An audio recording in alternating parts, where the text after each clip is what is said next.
French prosecutors say that tonight the founder of Telegram is in police custody. They're investigating criminal activity on Telegram, which is the encrypted messaging app. It's Pavel Durov, and he was detained on Saturday when his private jet arrived in Paris from Azerbaijan. The authorities say they're looking into whether Telegram is complicit in crimes like money laundering, drug trafficking and child pornography by not releasing information requested and required by the French authorities. Telegram says it abides by EU laws and Durov has nothing to hide.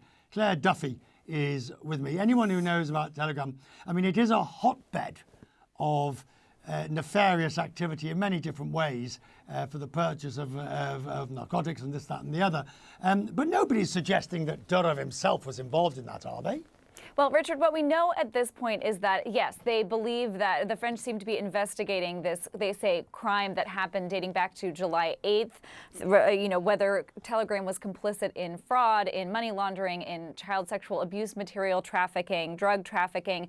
And I think the key point here is what you mentioned at the end of your intro there, whether Telegram was willing to hand over information and documents related to that investigation. It sounds like up until this point, Telegram has not agreed to do that, and that's why we now see CEO Pavel Durov in police custody. And this sort of gets at the heart of this debate that's happening across the social media ecosystem. How do you balance free speech with protecting users and avoiding illegal activity happening on your platforms?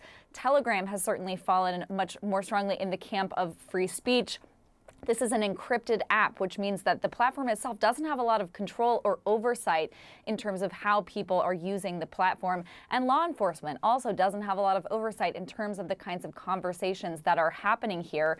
Durov has sort of become this champion of free speech. And so you can understand why, given the fact that he said he is focused on protecting the privacy of his users, he wouldn't want to hand over user data.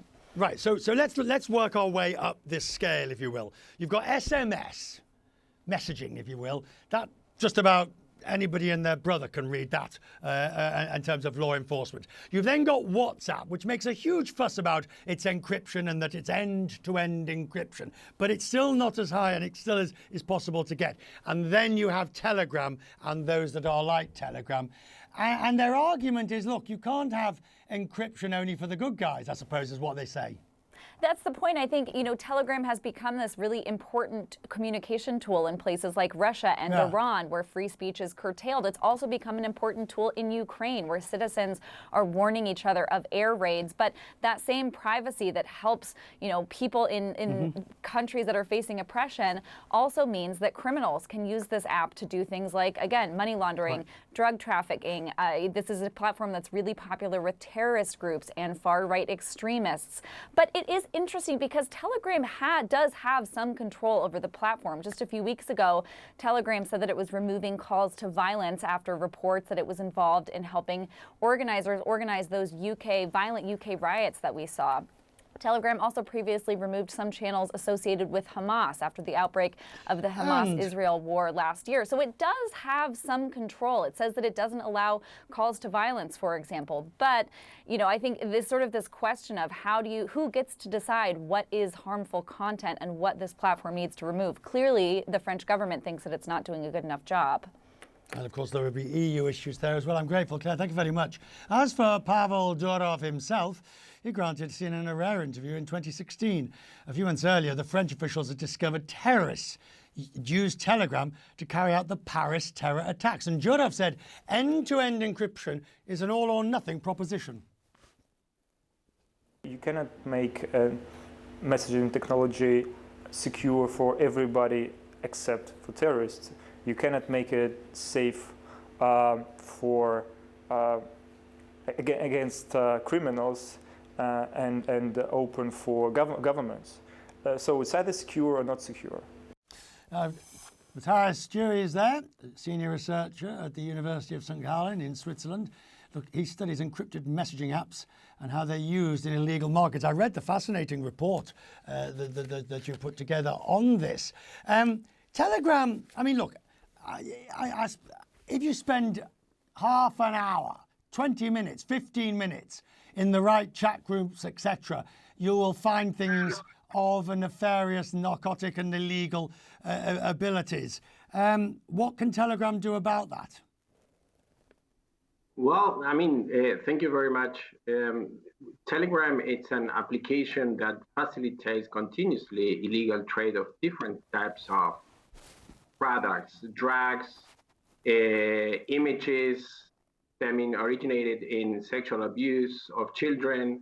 I mean, the best way for people to understand how Telegram groups work, it's to imagine a family group on WhatsApp, but also with thousands of members.